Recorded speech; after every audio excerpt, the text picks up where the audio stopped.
Hola gente, hoy vamos a hablar de equipo fotográfico, concretamente de objetivos, los tipos que hay, sus características y los usos que podemos darle. Además, vamos a plantearnos si eso es realmente lo que necesitamos para hacer mejores fotos. Pero eso después de comentar algunas noticias fotográficas, como la de Instagram y su nueva etiqueta hecho con IA, y también reflexionaremos sobre una frase de Carl Maidans, que habla del momento en el que nos convertimos en fotógrafos. Bienvenidos a 12 pulgadas, el lugar donde verás, escucharás y aprenderás fotografía.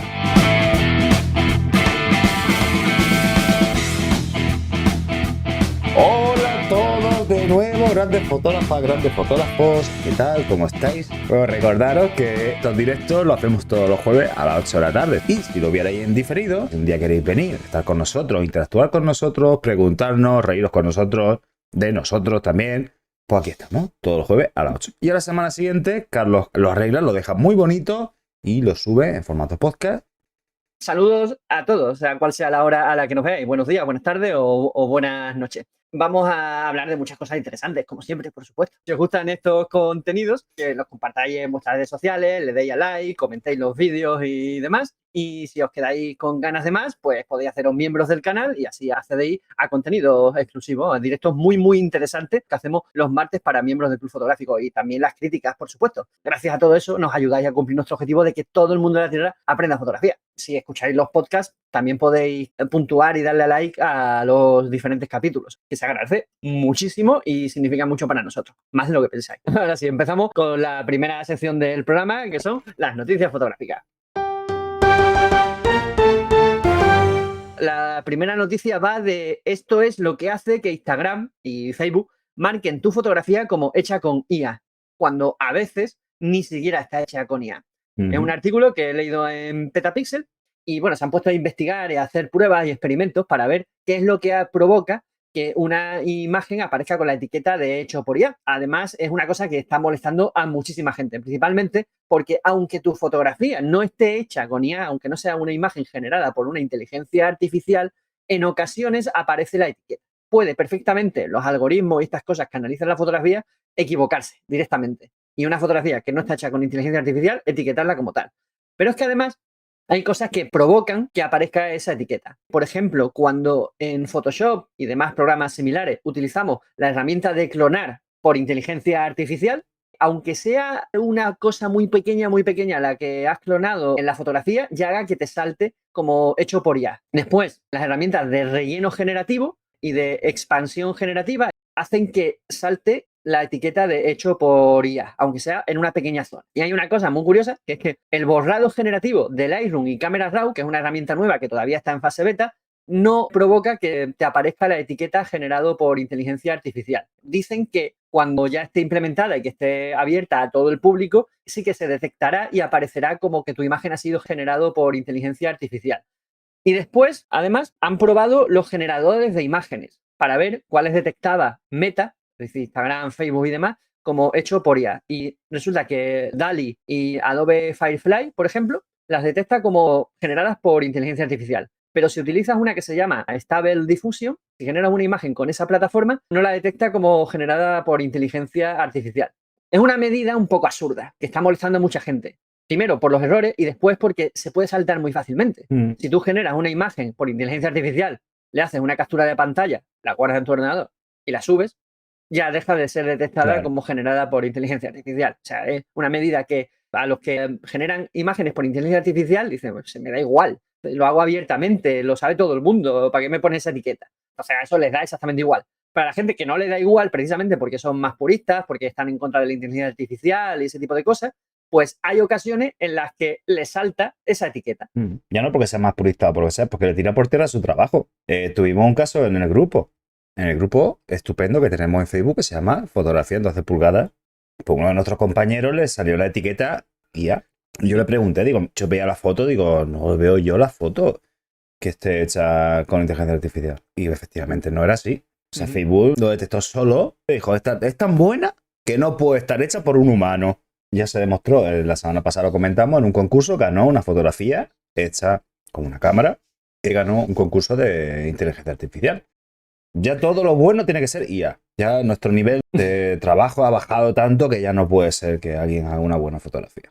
Las imágenes generadas por inteligencia artificial ahora llevan una información incrustada en los archivos. Esas etiquetas las lee Meta y si ha pasado por cualquier tipo de herramienta de inteligencia artificial, por ejemplo, aquí Fernando de la Torre pregunta sobre la reducción de ruido con inteligencia artificial, pues sí. Aunque no sea una imagen generada por inteligencia artificial, sino que simplemente has utilizado la herramienta de reducción de ruido, porque es más eficaz que la reducción de ruido habitual en Photoshop, Lightroom o Camera Raw o cualquiera de esos, pues si la has utilizado, resulta que ya dice Meta que tu imagen ha sido generada por inteligencia artificial. La siguiente noticia compensa un poco la cosa, digamos, ¿no? Meta, debido a toda la polémica que ha surgido por su etiqueta de hecho con IA, ha cambiado la etiqueta y ahora aparece como que contiene inteligencia artificial o información de inteligencia artificial. Pero vamos, sigue siendo igual de inútil, ¿sabes? Es decir, está diciendo que algo está intervenido con inteligencia artificial cuando a lo mejor las herramientas como reducción de ruido o como la declonación para borrar las motas de polvo provocan que salte esa etiqueta y no son imágenes generadas por inteligencia artificial, simplemente has utilizado una herramienta más avanzada para rectificar tu foto como utilizabas otras anteriormente. Esto a mí me parece que no va a ningún lado. El que una inteligencia artificial detecte si una imagen ha sido generada por inteligencia artificial es casi absurdo. Tenemos que aceptar que las imágenes generadas por inteligencia artificial se van a mezclar con las fotografías reales y las ilustraciones reales y no va a poder hacerse nada para impedirlo, ni distinguirlo, ni nada de eso. Tenemos que aceptarlo. Siempre ahora nos quedará la duda de si una fotografía que es especialmente espectacular está o no generada por inteligencia artificial. Yo opino que, bueno, da igual. O sea, lo que hay que hacer es confiar en el fotógrafo, en el autor de esa obra. Es decir, si el autor se declara como purista o como yo, purista con derecho a roce, y os aseguro que nunca utilizo la inteligencia artificial en mi fotografía, a no ser que sean herramientas de eso, de clonación, borrado y demás, pues habrá que confiar en eso. No nos queda más remedio que convivir con las fotografías, con las imágenes generadas por inteligencia artificial. Es imparable. Intentar etiquetarlas, diferenciarlas y todo eso. Porque es imposible. O sea, echa la ley, echa la trampa, ¿no? Que se dice. Lo bueno que tienes es que tú, en tu generación, no te estoy llamando viejo, te estoy diciendo lo que tú has estudiado de... Lo soy. Aparte, lo que sabes de Photoshop, lo que sabes de Lightroom, lo que sabes de todos esos programas que tú has utilizado día a día en tu trabajo, si un día la inteligencia artificial se va a tomar por saco, tú vas a poder seguir sacando el trabajo adelante. En cambio, los nuevos diseñadores que ya se van directamente con la inteligencia artificial, si pasa algo, se tienen que ir a pescar para cenar esa noche. O sea, no están aprendiendo nada. Creo que lo hablamos en un programa anterior, el hecho de que cada vez haya más gente haciendo imágenes por inteligencia artificial y menos gente haciendo fotografías reales, hace que haya más trabajo para los fotógrafos, para los verdaderos fotógrafos, ¿sabes? Porque cuando necesite alguien una imagen real de algo, pues va a haber muy poquitos a los que recurrir o que sepan hacer esa imagen real y van a ser caros. Y claro. Dice Javier Cuenca que es peligroso. Sí, claro que sí, es peligroso como cualquier otro avance tecnológico. Ya lo hemos dicho muchas veces, creo. Sí, todas las herramientas, todas las herramientas que se han creado han sido herramientas para ayudarnos a nosotros a vivir mejor, pero siempre hay alguien que utiliza las herramientas de manera negativa, siempre. Un martillo se puede utilizar para clavar un clavo para reventarle la cabeza a alguien. Así que nada, son herramientas y tenemos que adaptarnos a ellas. Si no, nos quedamos atrás. Nos volvemos soletos nosotros. Yo me estoy quedando muy atrás, muy atrás. Yo intento adaptarme, pero está evolucionando muy rápido y eso sí que asusta, la velocidad a la que va todo esto.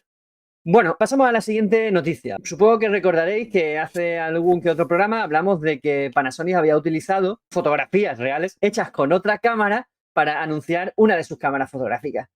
Comentábamos lo absurdo que era que una empresa de fotografía, para anunciar sus propias cámaras, utilice fotos de otras marcas. Ya no que estén hechas con esa cámara que estén anunciando, que es que ni siquiera están hechas con cámaras de la marca de esa compañía. Como un revuelo brutal, es que salió hasta las noticias de Japón, todo lo que había hecho Panasonic y demás. Bueno, pues ahora coge y, como para limpiar su imagen y todo eso, ha admitido que hay 77 de sus productos que han sido promocionados utilizando imágenes capturadas con cámaras y objetivos de otras marcas. Y dicen que no va a volver a pasar, que a partir de ahora van a hacer como una... No nos van a volver a pillar, es lo que querías decir.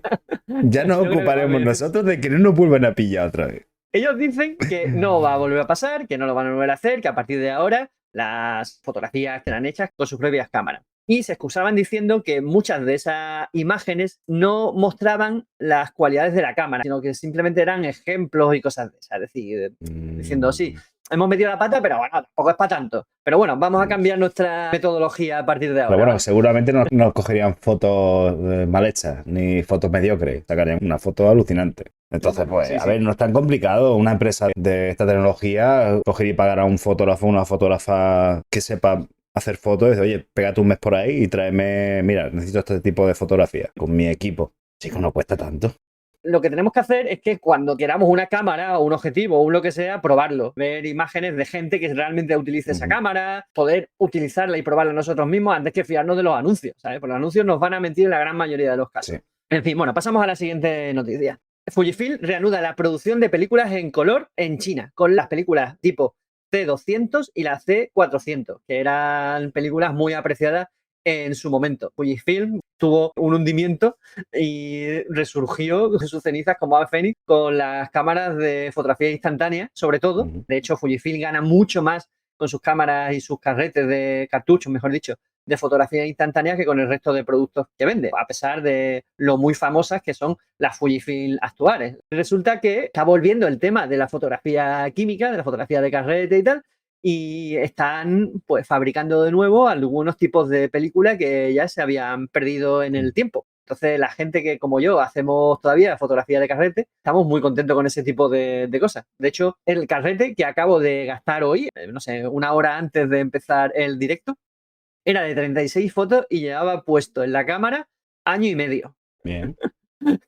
Así que me ha tocado pillar otro y ya se me han acabado los carretes de Kodak Tri-X. Es una de las películas que más me gusta más y he tenido que recurrir a Ilford HP5, que también me gusta, pero vamos, no tanto como los Kodak Tri-X. Eso sonará chino a la mayoría de lo que estoy hablando. El caso es que actualmente las películas, los carretes, están muy caros. De hecho, yo hace unos años los compraba por 3 euros, 4 euros y cosas así, y ya me empezaban a parecer caros. Y ahora está el mismo carrete que compré hace 3 o 4 años, está a 15 euros, 18 euros, 16 euros y cosas así. Han triplicado como mínimo el precio. Entonces, el que cada vez haya más gente haciendo de nuevo fotografía de carrete y que los fabricantes vuelvan a fabricar algunos tipos de películas, es posible que haga que se empiecen a abaratar de nuevo a unos precios más lógicos. Ya veremos. Ya veremos. Sí, o sea, no tengo mucha fe en eso, pero bueno, hay esperanza. Todavía conservo carrete, porque además ahí tuve como una especie de visión fantástica. Compré un montón de carretes. Me voy a forrar. No, pero no los pienso vender, ¿sabes? Son para mí. Entonces tengo una caja, que ya queda la mitad de la caja aproximadamente, en el que tengo un montón de carretes de color y de blanco y negro y los voy gastando y cada vez que se me acaba uno me duele en el alma. A ver, que estoy más cerca de tener que comprar carretes a 18 euros. Pero bueno. Ahora lo que están haciendo es fabricar cámaras nuevas. ¿Cómo se llamaba? ¿La Kodak 17? Yo qué sé, la que se ve en vertical. Y eso está muy guay porque yo no me gastaría por el momento el dinero en una cámara de carrete de las nuevas, de las actuales. Pero hay que pensar que las cámaras que yo tengo actualmente son antiguas, son de segunda mano normalmente, algunas están a punto de estropearse o están ya estropeadas. ¿O la has roto tú? O las he roto yo, como me pasó el otro día que os conté. Pero vamos, la mayoría todavía funcionan. El caso es que ninguna de ellas tiene garantía, ni servicio técnico, ni nada de eso. Entonces, las cámaras nuevas de carrete que están fabricando ahora sí tienen garantía, sí tienen servicio técnico, sí tienen reparaciones, sí tienen asistencia técnica y todo ese tipo de cosas. Entonces, eso son ventajas, por supuesto. Por eso cuestan lo que cuestan. Aunque hay cámaras de carrete antiguas que cuestan mucho más que las modernas. Bueno, pasamos a la siguiente noticia, ¿no? Vamos para allá. Pues la última noticia por hoy es precisamente el que el mercado mundial de cámaras digitales ha alcanzado su máximo por el momento en 3 años. Llevaba 3 años cayendo en picado la venta de cámaras de fotos. De hecho, una de las noticias que dimos hace 3 o 4 programas precisamente era que se habían reducido como en un 90% la venta de cámaras digitales y tal. Y ahora resulta que en los últimos 3 años han empezado a subir las ventas de cámaras digitales y actualmente han alcanzado el máximo en este trienio. La noticia habla de que hay como varios puntos clave en que esto esté sucediendo. Uno es que cada vez más gente está cambiando sus cámaras reflex más antiguas por cámaras sin espejo.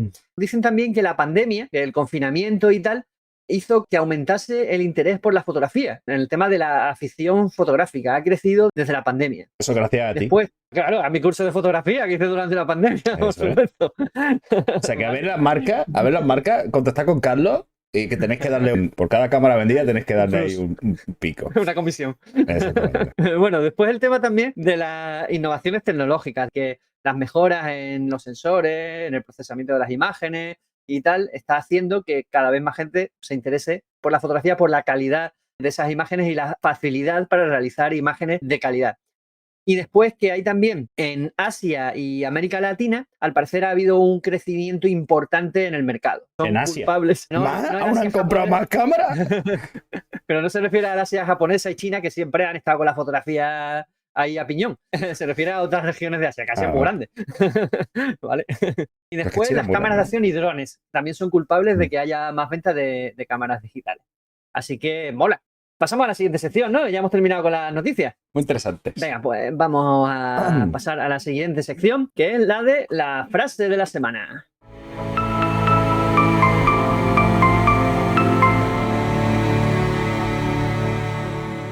Uno se convierte en fotógrafo cuando ha superado las preocupaciones del aprendizaje y en sus manos la cámara se convierte en una extensión de uno mismo. Entonces comienza la creatividad. Y lo dijo Carl Midans.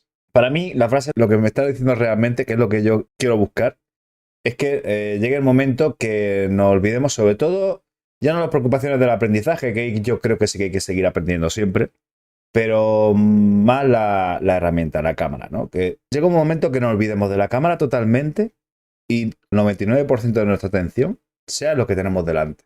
Todo nuestro pensamiento, nuestra preocupación y nuestra energía la usemos en la escena que tenemos delante para poder captarla con la herramienta que tenemos ahí, ¿no? Ahí es donde quiero llegar y cada vez me preocupo menos, cada vez me cuesta menos preparar mi cámara para el trabajo y me preocupo más por el trabajo en sí. ¿Te acuerdas cuando estuvo aquí África Márquez, precisamente?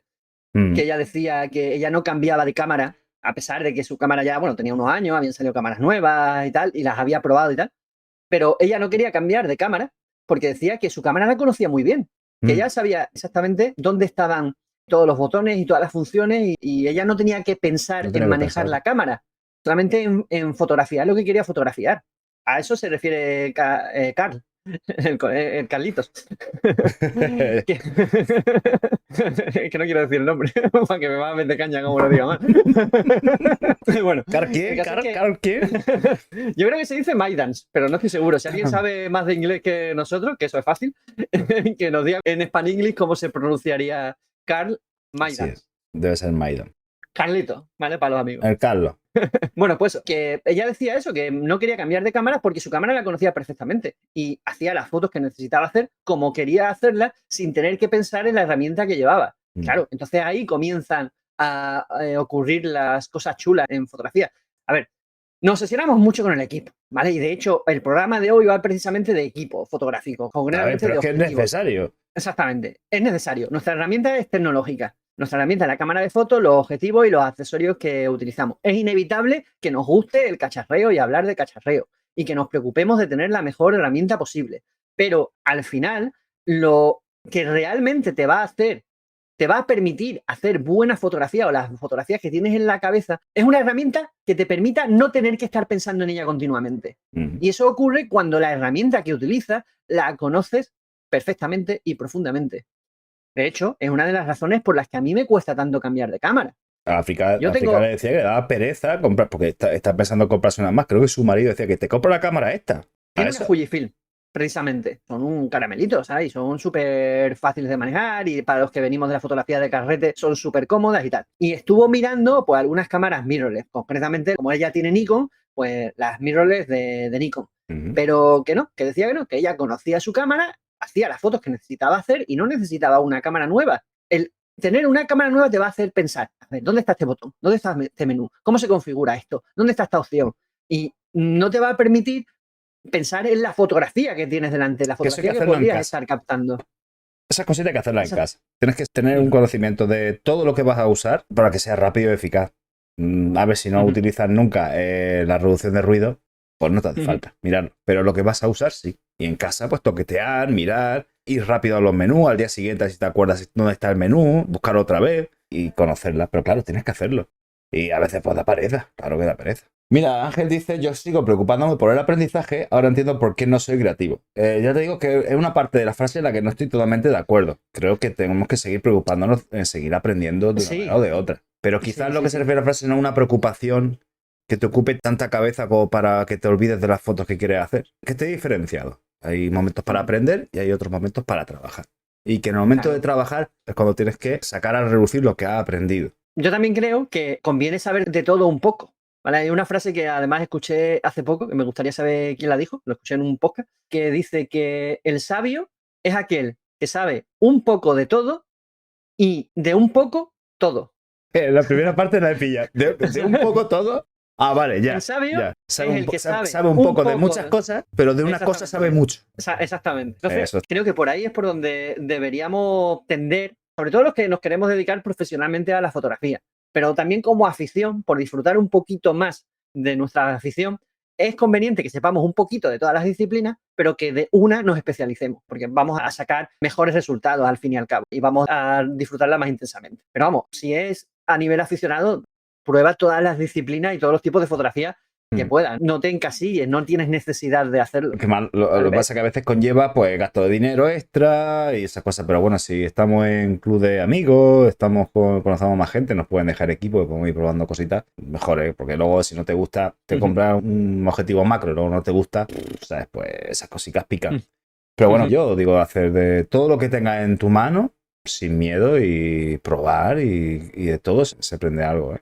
Y aprender a manejar tan profundamente bien nuestra cámara que no necesitemos pensar en ella para hacer una foto. Eso es lo que interrumpe la creatividad, el momento y te impide hacer la foto buena. Muy buena la frase de Carl Maidans. Que por cierto, Carl Maidan era fotoperiodista, ¿no? Me parece. Fue un fotógrafo y fotoperiodista estadounidense, conocido por su trabajo en la revista Life. Nació en 1907 y murió en 2004. Y documentó muchos eventos históricos importantes.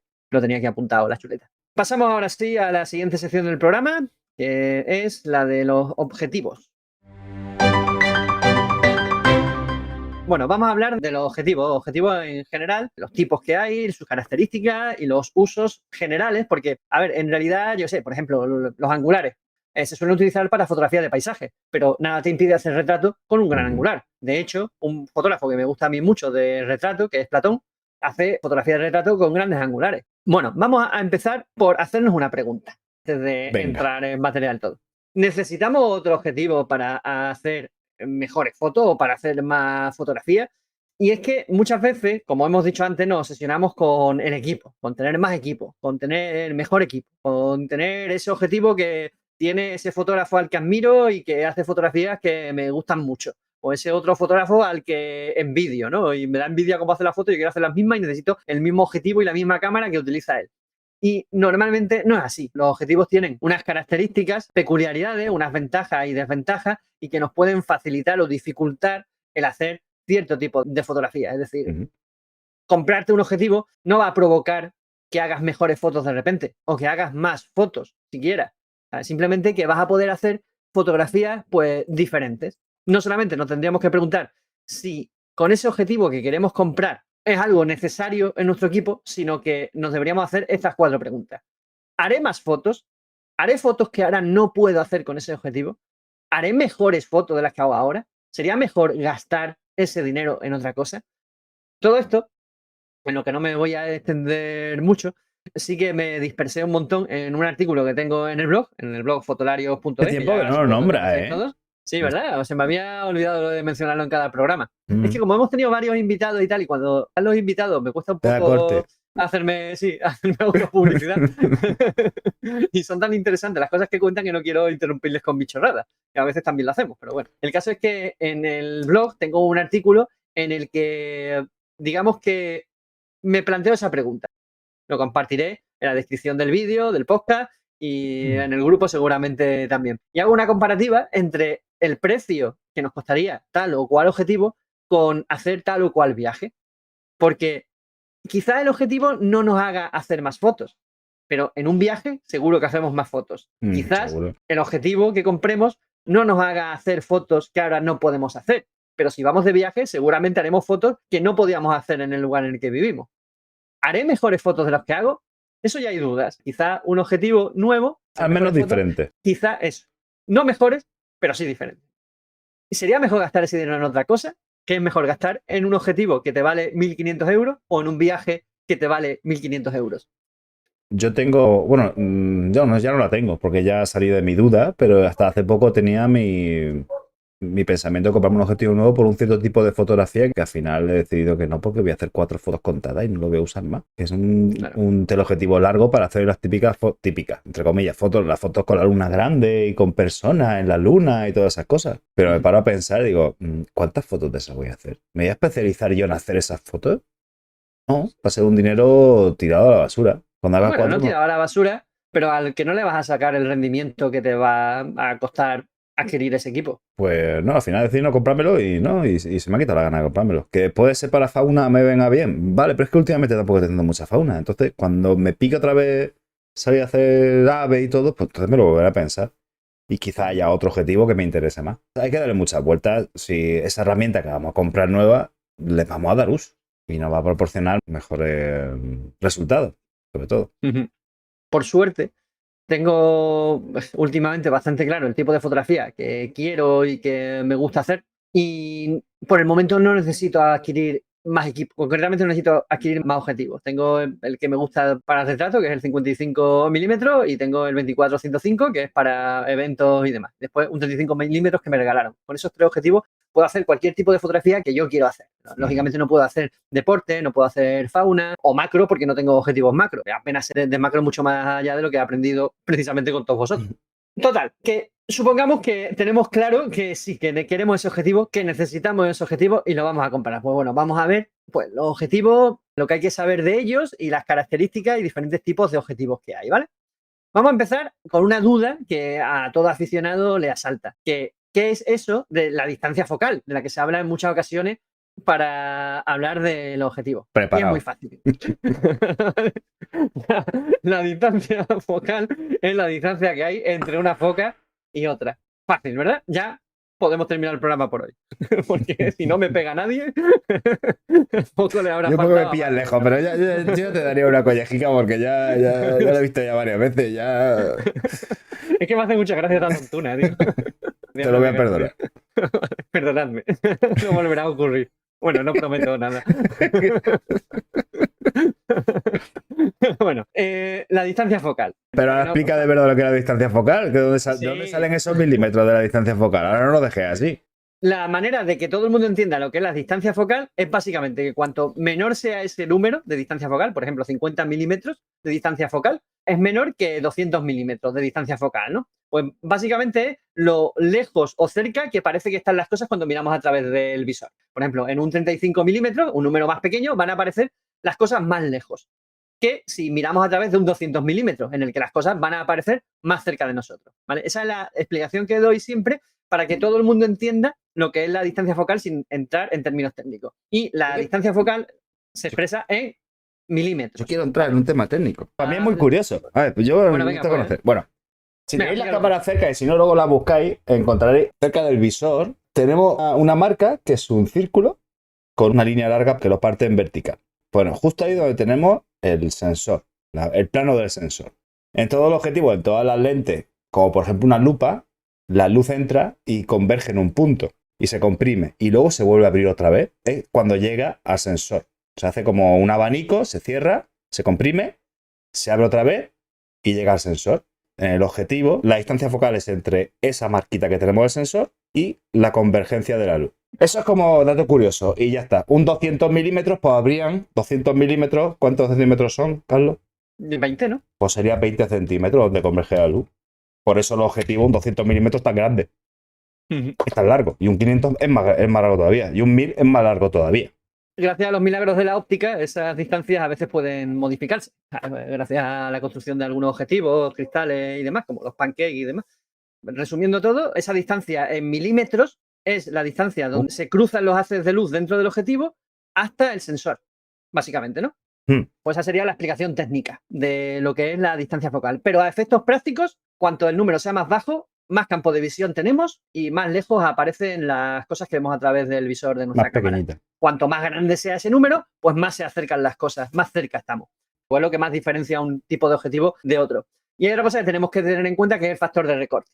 Otra cosa que también es un poquito difícil de entender, básicamente, es que en las cámaras con sensores full frame se ve un campo de visión diferente a las cámaras con sensor APS-C teniendo el mismo objetivo, es decir, la misma focal en milímetros. Y eso se debe a que el objetivo es circular, ¿no? Vale, entra por ahí toda la imagen, pero el sensor es cuadrado. Así que un sensor full frame, digamos que llega casi hasta los bordes de esa imagen circular que realmente entra dentro de la cámara, porque el objetivo es circular. Pues el sensor full frame llega casi a los bordes de ese círculo. Y en cambio, un sensor APS o APS-C o APS-H, como es más chico, como es concretamente la mitad de un sensor full frame, pues no llega hasta los bordes de la imagen circular que se crea gracias a la forma del objetivo. Recoge menos trozos de esa imagen. ¿Qué pasa? Que cuando esas dos imágenes las igualamos, la captada por un sensor full frame y la captada por un sensor APS, las igualamos, ocurre que parece que las fotos hechas con una cámara con sensor APS parece que se ven más cerca que una con sensor full frame. En realidad está entrando la misma imagen dentro de la cámara, pero el sensor APS coge una parte más pequeña. Es el factor de recorte. Es como una ampliación de la imagen, pero realmente solamente es que recoge un trozo más pequeño de la imagen que entra por el objetivo. Concretamente, pues 1,5 o 1,6 veces más grande que el full frame. Por lo tanto, cuando ponemos un objetivo de, yo sé, para hacerlo fácil, de 100 milímetros, lo ponemos en una cámara con sensor APS, la imagen resultante es igual que una de 150 milímetros, en una cámara con sensor full frame. Margarita, con respecto a esto, dice, ¿qué pasa si tengo cámara full frame y le pongo objetivo de mi cámara APS-C? Lo primero que tenéis que ver es si la bayoneta es igual. No corréis el riesgo de montar un objetivo APS-C a full frame. Al revés, sí, no hay ningún problema. Pero si el objetivo es APS-C, preparado para APS-C, aseguraos de que no vaya a tocar el sensor porque suelen ser un poco más profundos. Digamos que hay que asegurarse de que nuestra cámara admite objetivos para sensores full frame y para sensores de tamaño APS. Porque si no los admite, es posible que simplemente escacharremos el sensor y cosas de esas, ¿vale? Así que aseguraros de que se puede. Por ejemplo, no había problema en una cámara con sensor APS-C en usar objetivos pensados para full frame, pero en una cámara full frame no podías utilizar objetivos pensados para APS-C.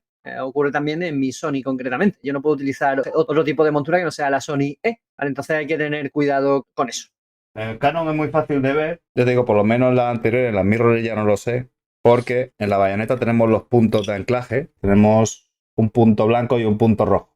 El punto rojo es para los objetivos full frame y el punto blanco es para los APS-C. Por tanto, esta cámara me acepta los dos objetivos. ¿Entendéis la diferencia entonces entre los objetivos hechos para cámaras con sensor full frame y los objetivos hechos para cámaras con sensor APS-C?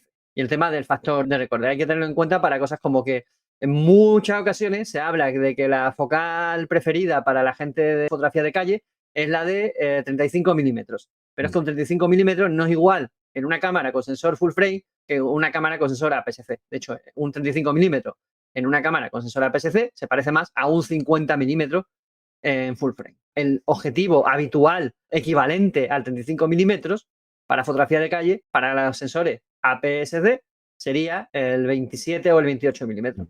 Bueno, los objetivos tienen muchos nombres y apellidos, digamos. Hay muchos códigos. Para empezar está la marca, que es básicamente el que ha fabricado el objetivo. Puede ser Nikon, Canon, pero también puede ser Tamron, que hace objetivos tanto para Nikon como para Canon como para Sony, o Sigma, o Samyang, o cualquiera de eso. Es decir, simplemente el fabricante del objetivo. Lo que hay que saber para estar seguro de que ese objetivo es compatible con nuestra cámara es el tipo de montura que utiliza. Por ejemplo, en Canon es EF o EFS. Que hay que actualizarlo, ¿eh? Es verdad, hay que actualizarlo, porque ahora también en Canon está la montura M, la R. En Nikon también hay ahora más. Bueno, es decir, cada uno tiene su nomenclatura. Entonces tenéis que mirar en las instrucciones de vuestra cámara qué tipo de montura necesitáis y comprar objetivos que sean compatibles con ese tipo de montura, independientemente del fabricante, ¿vale?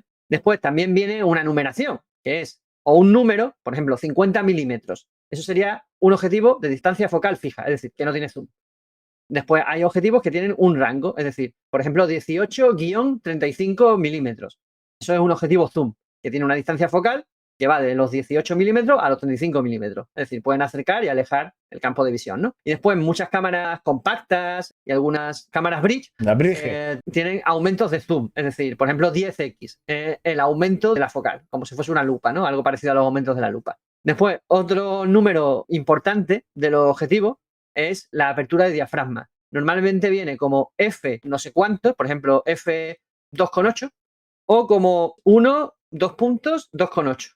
Es lo mismo, hacen referencia a lo mismo. Es decir, en vez de poner 1, 2 puntos y el número, ponen una F y el número, el famoso número F, que hace referencia a la apertura de diafragma, a la apertura máxima de diafragma de ese objetivo.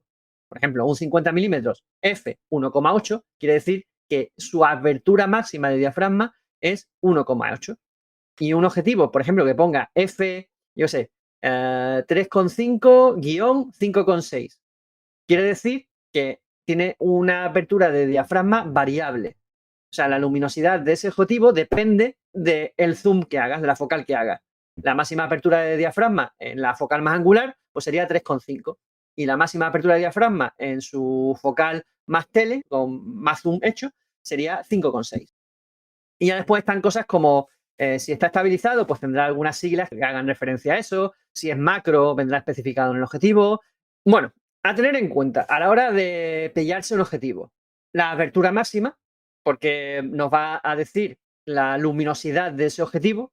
Es decir, cuanto más pequeño sea ese numerito F, más va a poder abrirse el diafragma, con lo cual vamos a poder hacer fotografía en situaciones con menos luz. La distancia focal, que es lo que le va a dar el aspecto a la fotografía. Es decir, si va a tener más campo de visión, menos, si las cosas van a aparecer más lejos o menos, si va a deformar más o menos la perspectiva. Después, la estabilización de imagen. En muchas ocasiones, según la disciplina que hagamos, es importante o no. Por ejemplo, ¿tú ves importante la estabilización de imagen? No tengo ninguno con estabilizador. Una estabilización de imagen yo la veo correcta para unos teleobjetivos ya muy largos, muy grandes, que te pilla mucha distancia y que tu propio pulso no aguanta esa distancia tan larga que se simplifica muchísimo. Y no puedo utilizar o bien trípode o bien monópode. Pero en focales más cortas, con hacer tiempo de exposición más corto, lo soluciono enseguida. No es algo que me preocupe. Claro. Por ejemplo, lo veo más para vídeo que para fotografía. Más útil. Sí. Mira, en fotografía de paisaje, por ejemplo, el estabilizador de imagen normalmente incluso se desactiva para los objetivos que lo tienen, porque puede llevar a error, a confundir a la cámara si estás haciendo fotografía sobre trípode y tienes activado el estabilizador de imagen. El estabilizador de imagen lo que hace es intentar compensar la trepidación o tu pulso. Así que paisaje es algo inútil. Está el objetivo fijo, quieto, sobre un trípode. Bueno, otra cosa a tener en cuenta es la calidad óptica, es decir, la construcción de los cristales. Mejor cristal que plástico, mejor metal que plástico en las monturas y en los mecanismos y ese tipo de sí, de no cosas. compréis objetivos con plástico de lente, ¿eh? Los hay, ¿eh? Pero vamos, la calidad óptica hace que tu fotografía tenga más nitidez cuando debe tenerla y donde debe tenerla, más contraste, mejor reproducción del color, menos viñeteado en muchas ocasiones, más calidad en las esquinas, que es donde más flojean los objetivos. Es decir, que la calidad del objetivo es más importante que lo buena que sea la cámara, realmente. De hecho, la calidad de una fotografía visualmente y técnicamente depende más del objetivo que utilices que de la cámara que utilices. Una cosa para saber la calidad óptica muy curiosa. Cuanto más pesa el objetivo, mejor suele ser su construcción. Suena a pasa con muchas cosas, ¿eh? Pero por eso es importante conocer la calidad óptica y la construcción y los materiales que se han utilizado en el objetivo. Si está sellado, todas esas cositas. Es verdad, esas son características también importantes. Si está sellado, quiere decir que aguanta la salpicadura o aguanta la lluvia, o incluso hay algunos que se pueden sumergir y todo. Pero informaros bien de eso. Sí, informaros bien, que muchas veces muy bien los fabricantes exageran la resistencia de un objetivo. Bueno, antes de nada voy a decir lo del tema de la distancia mínima de enfoque, que también los pondrán muchas veces en el propio objetivo. La distancia mínima lo que nos dice es que a partir de esa distancia hacia atrás, el objetivo físicamente ya no nos puede enfocar. Ya no da para enfocar de, yo qué sé, pongamos 35 centímetros hacia la cámara o de 1,5 metros hacia la cámara, ya no puede la cámara enfocar. Entonces, tenerlo en cuenta. Si a veces quiere enfocar algo muy cercano y no puede, no es que se haya roto la cámara, es que no puede simplemente el objetivo enfocar ahí. Bueno, seguimos. Los tipos de objetivos. Independientemente de la distancia focal que tengan, los hay objetivos de focal fija y objetivos de focal variable. La diferencia principal, vamos a empezar por ahí, la diferencia principal entre los objetivos fijos y los zoom es que con los objetivos fijos, para acercarte o alejarte del encuadre, tienes que alejarte o acercarte tú, son tus pies el zoom. Y con los objetivos zoom o de focal variable, giras un anillo y acercas o alejas del escenario, el campo de visión. Por eso es focal variable, porque va cambiando según gires un anillo o la distancia de las lentes y dónde se forma la imagen va cambiando. Normalmente, que no siempre, los objetivos fijos tienen más luminosidad y nitidez que los objetivos zoom, pero son menos versátiles.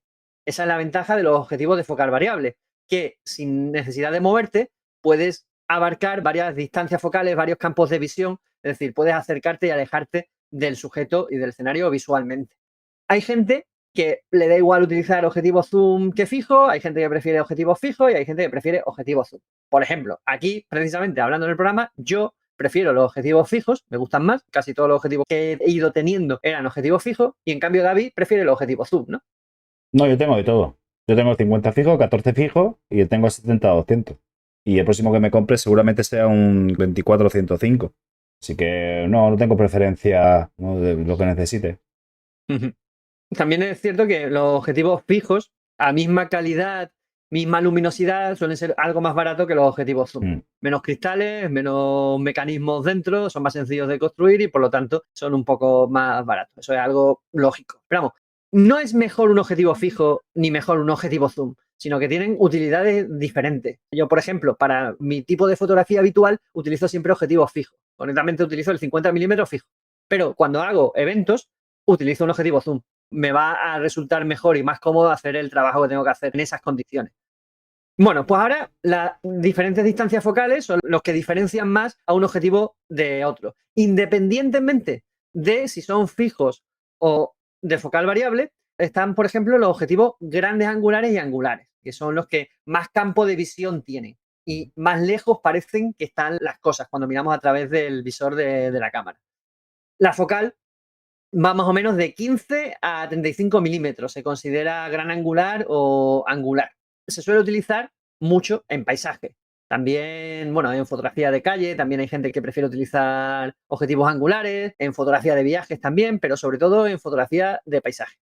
Pero claro, tened en cuenta que cuando hablamos de el uso que se le suele dar a cualquier objetivo, es muy, muy relativo. O sea, ya os he puesto antes el ejemplo de Platón, que hace retrato con objetivo angular, cuando normalmente la gente para fotografía de retrato utiliza objetivos normales o estándar o teles. Lo que buscaría es la deformidad, ¿no?, de la cara. Tienes que tener conocimiento de que va a abarcar mucho, o sea, va a coger muchos elementos, por eso eliges los fondos neutros. Tienes que tener conocimiento de la lente que estás utilizando y cuáles son sus, como he dicho antes, sus pros y sus contras. En este caso, los contras es que si vas a hacer un retrato con este tipo de objetivos, va a tener muchos elementos que se van a colar. Yo lo uso mucho para nocturna, me gusta mucho. Esos contrapicados, esas deformaciones para nocturna a mí le quedan muy bien. O sea, hacer fotografía con esto tienes que tener claro que vas a trabajar con muchos elementos. Cosas parecen más alejadas entre sí, pero además las líneas convergentes se ven más pronunciadamente que en otro tipo de objetivos. Entonces también hay que tenerlo en cuenta a la hora de componer con estos objetivos. Claro, hay una cosa que siempre digo, que es más difícil componer una fotografía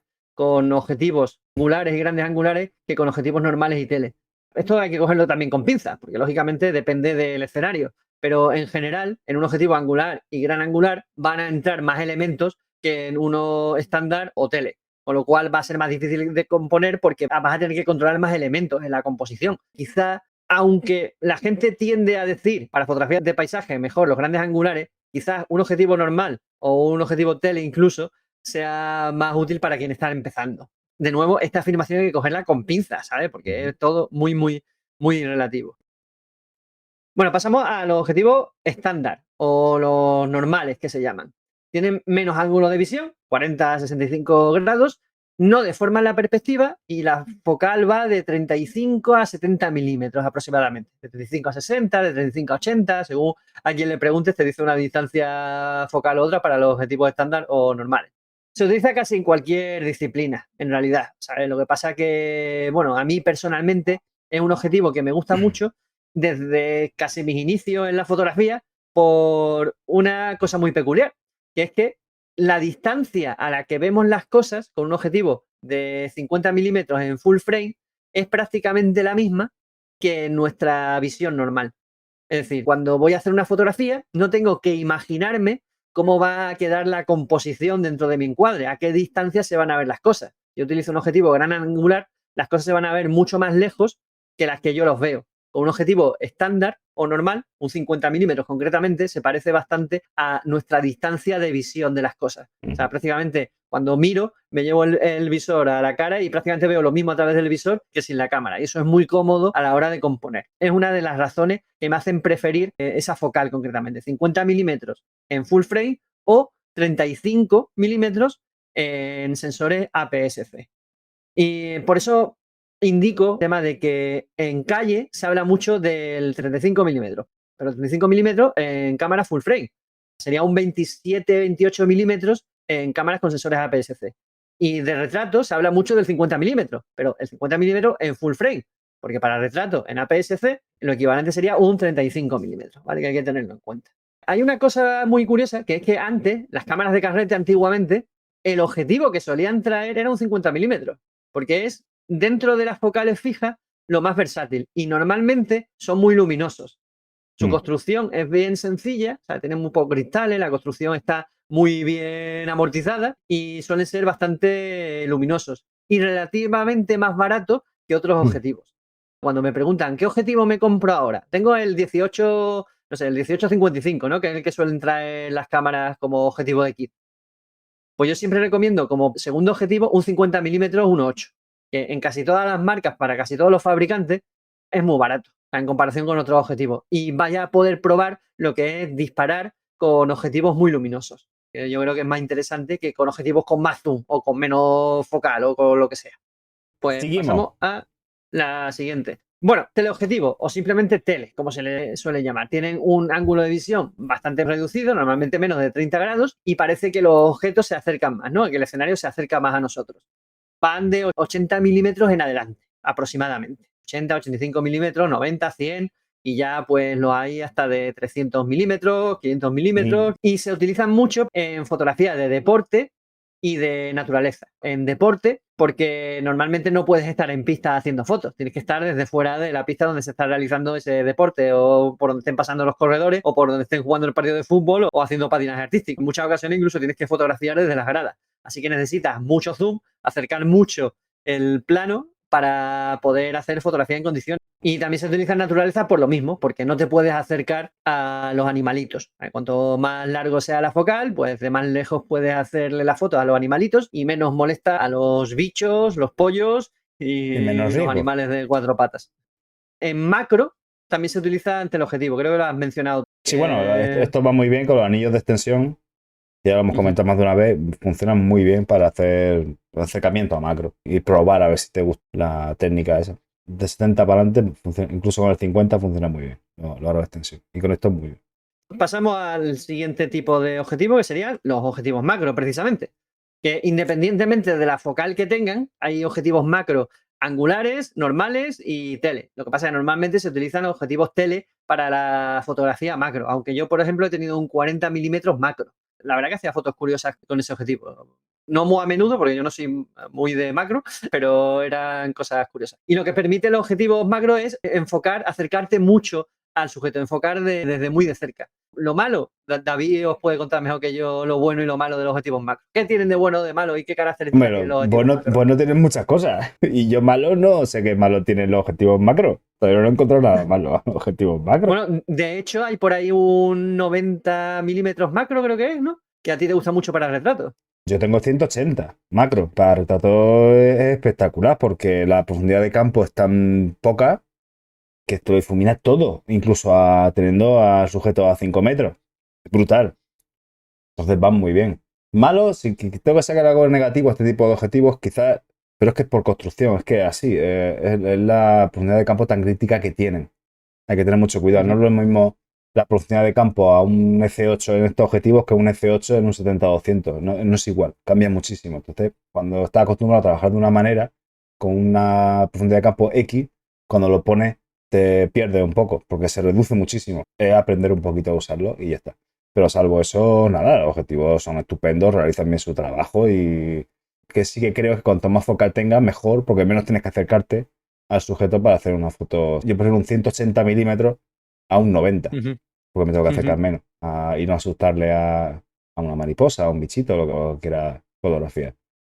Y luego también te dejan acercarte bastante. El mío me deja, creo que hasta 28 centímetros. Imagínate, 28 centímetros, un 180. Si lo que va a dedicarte al macro, lo suyo es un objetivo dedicado a ello. Hay que puntualizar que, por ejemplo, en 200 milímetros, o un típico 200 milímetros, no te deja enfocar a menos de 2 metros, creo, o algo así. Un metro y medio. Ya dependerá supongo, de la marca y de tal, pero el Canon, por ejemplo, 70-200, el 2.8, a menos de metro y medio no enfoca ya. Claro, entonces fíjate la diferencia de no poder enfocar a algo que está a menos de 2 metros, de metro y medio de ti, a poder acercarte hasta 35 centímetros. O sea, es que es una barbaridad. La verdad que está chulo. Bueno, otros objetivos peculiares, el ultraangular, o también conocido como ojo de pez, que tienen un ángulo de visión brutal, de 180 grados, o incluso hay algunos ojos de pez que tienen más de 180 grados de ángulo de visión. Deforman muchísimo las perspectivas, de hecho, curvan las líneas convergentes y las diagonales en muchos casos, y la distancia focal, pues, de 8 milímetros o incluso menos a unos 15 milímetros, que es cuando ya entraríamos en el tema de los angulares y grandes angulares. Y lo más peculiar que tiene es que las imágenes son muy surrealistas, ¿sabes? Porque entran muchísimos elementos, muchísimos escenarios, todo deformado, lo que está cerca se ve muy grande, lo que está un poquito más lejos se ve a una diferencia de tamaño muy grande y producen imágenes muy, muy curiosas. Bueno, tenía un colega que estuvo durante un tiempo haciendo fotografía de calle con un objetivo ojo de pez. Y la verdad que las imágenes estaban chulísimas, pero me pasaba que te cansas rápido de ellas. Lo tenía en la cabeza de decirlo. ¿A ti te ha pasado también? Son fácilmente cansables las fotografías con esas deformidades. Al principio impactan, pero te cansan. No sé qué tienen, no sé el por qué, pero nos pasa mucho. Quizás muchos elementos, quizás que todas acaban pareciéndose mucho, no sé por qué, pero desde luego curioso, las imágenes que se sacan con ellos lo son. Ya otro objetivo, creo que el último así extraño de los que vamos a hablar, es el tilt and shift o descentrable. Son precisamente objetivos que se pueden descentrar, es decir, basculan sobre uno o varios de sus ejes y sirven normalmente para corregir la perspectiva. Se utilizan mucho en fotografía arquitectónica, por ejemplo, en fotografía en ciudades, en algunas ocasiones en fotografía de paisaje urbano. ¿Sabéis cuando, yo sé, miráis para un edificio para arriba o le hacéis una foto a un edificio desde abajo y las líneas verticales del edificio aparecen convergentes, ¿no? Basculando el objetivo, empiezas a enderezar las líneas hasta que aparecen totalmente verticales, dentro de ciertos límites, pero es muy curioso. Y también sirven para hacer esas fotografías, por ejemplo, de paisaje, en las que parece que, aunque sea una foto real, un escenario real, es una foto de una maqueta, ¿no? Porque la manera que tiene de desenfocar el escenario cuando utiliza una apertura muy grande es muy curiosa, saturando un poquito los colores de esas imágenes cuando se consiguen esas fotos que parecen que son maquetas cuando realmente son escenarios reales. Y son objetivos muy caros. Aunque hace algunos programas hablamos de un objetivo descentrable que habían sacado de, creo que la focal era 40 milímetros, y que era relativamente barato, es decir, valía unos $200 o entre 200 y 300 dólares, no me acuerdo exactamente del precio. Cuando normalmente estos objetivos superan los 2.000 euros y cosas así. Vale, y ese sería el último tipo de objetivo del que queríamos hablar, porque creo que no nos hemos dejado ninguno así en cuanto a focal o características que sean importantes, ¿no? Luego hay objetivos raros, como el macro ese que saca que es un tubo, ¿no? Muy finito. O sea, luego invento ahí a puñados, pero lo que son los objetivos que nos vamos a encontrar normalmente son este tipo. Y ya para terminar, pues unos últimos consejos. Antes de comprar un objetivo nuevo, no te lo compres a lo loco. O sea, investiga, lees reviews y gente que analiza el equipo fotográfico y que hace fotografía y que las enseña. Mira ejemplos de fotos hechas con ese objetivo, no como hace Panasonic. ¿Vale? O bueno, Panasonic y otras marcas también, ¿vale? Entonces, si puedes que alguien te preste el objetivo o que te lo alquilen, ¿sabes? Para probarlo y comprobar si es el objetivo que tú quieres y que necesitas. También es cierto que, por ejemplo, cuando estuvo aquí Dani Sanz, hablaba de cuando necesitaba un equipo especial, un objetivo especial, él nunca lo compraba, él lo alquilaba. Lo alquilaba, lo metía en el presupuesto para ese trabajo y lo devolvía cuando había terminado el trabajo y no tenía que estar adquiriendo equipo y tal. No entréis en el síndrome GAS, que se llama, síndrome de adquisición de equipo, ¿no? De cacharros. Y ya, bueno, lo que hemos dicho, muy importante la compatibilidad con la cámara. A mí estuvo a punto de pasarme cuando me compré la Sony, que estuve a punto de comprarme un objetivo que no era compatible con mi cámara, porque era de montura A y la Sony que yo tengo es montura E. ¿Sabes? Y no me fijé en eso y estuve a punto de gastarme muchos euros en un objetivo que no era compatible con mi cámara y que tendría que haber devuelto. Así que aseguraros de ese tipo de cosas. Que si lo puedes conseguir, alquilar, que te lo dejen o probarlo en tienda incluso, es lo mejor. Y luego revisar el resultado en casa. Pues está. Recordaros que esto es un programa que se emite todos los jueves a las 8 en directo en YouTube. Y una semana después, en formato podcast, una versión más reducida. Quito los errores, cuando nos enrollamos mucho o cuando se Es nos más va reducida, pero más aburrida. Sí, la verdad que sí, que es más divertido acompañarnos en directo. Y bueno, el caso es que si os quedáis con ganas de más, podéis haceros miembros del Club Fotográfico o de la comunidad fotográfica en mi canal de YouTube y accedéis a contenidos exclusivos como críticas a vuestras fotografías o vídeos tan interesantes como el de hace una semana, ¿no? Fue el martes pasado, fue precisamente cuando hicimos un vídeo hablando de composición. Y en el siguiente, os recuerdo a los que sois miembros que nos enviéis fotos para criticarlas en el directo, ¿vale? Para miembros del Club Fotográfico. Y nada más. Chicas, bueno, chicos, pues esperamos que paséis un muy buen fin de semana, que hagáis muchas fotos, que no paséis mucho calor. Un placer, como siempre. Y buenas noches a todos. Y buenas noches a todos. Nos vemos. Chao.